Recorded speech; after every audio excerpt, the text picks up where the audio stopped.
ये संदीप के नाम से वोल्टास वेको की मशीन इंस्टॉलेशन पे आए थे। इसमें प्रॉब्लम ये है कि ये हमारा स्विच ऑफ है, इससे कोई लेना देना नहीं ना। ये हमारा पानी का टैप जुड़ा हुआ है और ये मशीन में कोई पानी नहीं है, लेकिन बिना स्विच को ऑन करे ही पानी खोलने पे ये देखिए, ये हमने पानी खोल दिया, पानी हमारा यहाँ जा रहा है। यहाँ पे होल्ड होता है पानी और इनलेट वॉल से ही इसका ये देख सकते हैं आप, देखिए मशीन में पानी जा रहा है।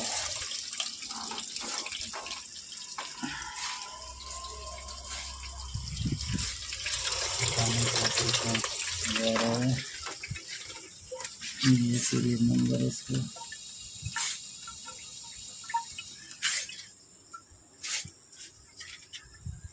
ये देखिए मशीन हमारी ऑफ है, ये पानी हमारा